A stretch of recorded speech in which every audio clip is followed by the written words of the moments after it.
नमस्कार विद्यार्थी मित्रांनो. बेसिक केमिस्ट्रीच्या केस स्कीममधला फर्स्ट चॅप्टर केमिकल बॉन्डिंग हा आपण बघत होतो. याच्या आधीचे 3 भागांमध्ये आपण इंडियन केमिस्ट्री बघितलं. त्याच्यानंतर वेगवेगळ्या टाईप्सच्या व्हॅलन्सी कुठल्या आहेत ते बघितलं. वेगवेगळ्या टाईपचे बॉन्ड्स कसे तयार होतात. त्यानंतर दुसऱ्या भागामध्ये आपण आयोनिक बॉन्ड, कोव्हॅलंट बॉन्ड याचं फॉर्मेशन, प्रॉपर्टीज, एक्झाम्पल बघितले. त्यानंतर तिसऱ्या भागामध्ये आपण कोऑर्डिनेट बॉन्ड म्हणजेच dative bond, hydrogen bond, metallic bond याचे एक्झाम्पल प्रॉपर्टीज बघितल्या. आता त्याच्यानंतर वंडर फोर्सेस पण आपण बघितले. आता यानंतर आपण बघणार आहोत molecular arrangement in solid, liquid and gases. Molecular arrangement in solid. First, in solid molecules are closely pack. याच्यावर एक MCQ येऊ शकतो. In solid, molecules are how the arrangement of molecules, they are closely packed. Then second question, second MCQ is they have least amount of intermolecular spaces. In solid, intermolecular spaces is what असं विचारलं जाऊ शकतो, or fill in the blanks येऊ शकतो. The force of attraction between molecule is very strong. Third MCQ. इकडेच तुमचे 3 MCQ तयार होत आहेत. त्यानंतर फिगर पण विचारली जाते खूप वेळा एक्झाममध्ये की हे कुठलं आहे solid, whether it is solid, liquid और gases. This is molecular arrangement in solid which is closely packed with least amount of intermolecular space. त्याच्यातली स्पेस कमी आहे आणि फोर्स ऑफ अट्रॅक्शन जास्त असतो म्हणूनच क्लोज अरेंजमेंट असते. त्यानंतर पुढे molecular arrangement in liquid. In liquid molecules are loosely pack. First MCQ. Then there are large intermolecular spaces and the force of attraction between molecule is small. इकडे 3 question झाले. Example water आणि त्याच्यानंतर पुढे जो question आहे तो फिगरचा. याचे figure पण आयडेंटिफिकेशनला येऊ शकते. Then next is molecular arrangement in gases. In gases these molecules are separated from one another by wide spaces. First MCQ. Then there is force of attraction is very least or minimum and molecules have maximum freedom of motion. That means they are separated by huge space. There is no force of attraction in gases. For example, air, and this is the figure for molecular arrangement in gases. Then next is structure of solid. Solid is classified as crystalline and amorphous solid. Now see, this is solid. Amorphous example is glass, plastic, rubber. Then crystalline solid, it is again classified into 4 types: molecular solid, covalent, metallic and ionic solid. Then covalent solid is classified as 2-dimensional and 3-dimensional solid, and molecular solid are classified as polar and non-polar solid. Examples are also given. Ionic solid NaCl, KNO3 is also example of ionic solid. याच्यावर खूप questions येतात ह्या flow चार्टवर एक्झाम्पल्सवर. Ionic सॉलिडचं example NaCl, KCl. याच्यावर generally असे question येतात की which of the following is ionic solid, आणि मग तिकडे शक्यतो पेयर्स दिलेले असतात. Which of the following is covalent solid, graphite and diamond.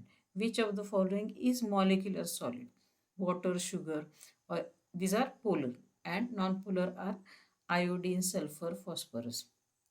हा चार्ट खूप इम्पॉर्टंट आहे. याच्यावर भरपूर क्वेश्चन्स येऊ शकतात. How crystalline solid is classified, याच्यावर पण एक क्वेश्चन येऊ शकतो. Crystalline solid is classified as ionic, metallic, covalent and molecular. Then next is crystalline solid. It is crystalline solid, the substance whose constituent particles, that means ions, atoms or molecules, arrange in definite orderly arrangement. त्याच्यातली arrangement जी असते मॉलिक्युल्सची किंवा ॲटम्सची ती fix असते, त्याला crystalline solid म्हणतात. दे extend through out 3-dimensional network. त्याच्यामध्ये 3-dimensional network पण असतं. For example, sodium chloride, sulfur, diamond, graphite, sugar. These are the crystalline solids. Then properties of crystalline solid. It is very important part. Crystalline solid exhibit regular repeating structure. त्याच्यामध्ये unit सेलचं repeating structure असतं. They are characterized by long range order. This property is very important. These solids usually show sharp melting point. त्यांचा melting point जो असतो तो sharp असतो. याच्यावर MCQ विचारला जातो. तिकडे रेंज नसते तर तो शार्प मेल्टिंग पॉईंट असतो. The crystalline solids are anisotropic. Again MCQ. Anisotropic means what? The physical properties of crystalline solids are different in different directions, therefore they are known as anisotropic. This is the meaning of anisotropic. Then last property is when crystalline solid is cut with sharp knife, it cleaved along perfect direction. Out of these two properties are very important, that is they have sharp melting point and they are anisotropic. Anisotropic meaning वर पण question येऊ शकतो. Then amorphous solid, the substances whose constituent particles are not arranged in orderly manner, they are known as amorphous. For example, plastic, rubber, starch, then protein, glass, coal, coke. Glass आणि plastic खूप वेळा विचारलेलं example आहे एक्झाममध्ये. Which of the following is amorphous solid, आणि मग तिकडे 3 crystalline दिलेले असतात आणि एक ग्लास जनरली असतो. It is amorphous solid. Then properties of amorphous solid. Amorphous solid do not have regular arrangement. जी क्रिस्टलाइन सॉलिडमध्ये रेग्युलर अरेंजमेंट होती, इकडे रेग्युलर अरेंजमेंट नाही आहे. They do not have specific long range order. त्याच्यानंतर महत्त्वाची property, they do not have sharp melting point, जो crystalline सॉलिडमध्ये शार्प मेल्टिंग पॉईंट असतो. त्यानंतर सगळ्यात महत्त्वाची property, amorphous solids are isotropic. Isotropic means their physical properties are same in all directions. This is meaning of the word isotropic. These are the important properties for MCQ.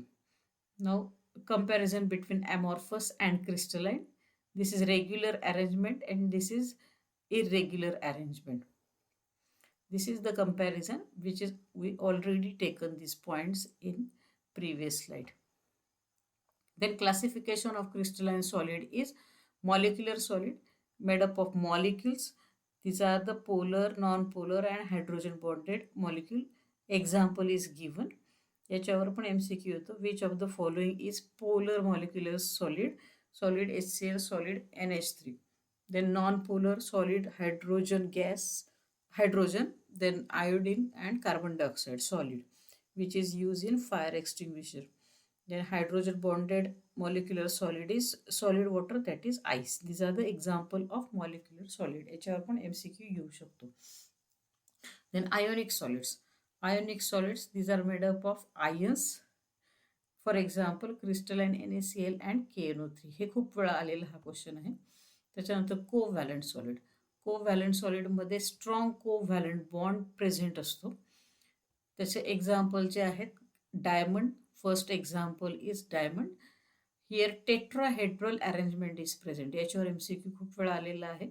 डायमंडमध्ये कुठल्या टाईपची arrangement असते, that is tetrahedral and it is 3 dimensional network structure in diamond, while graphite 2-dimensional network structure.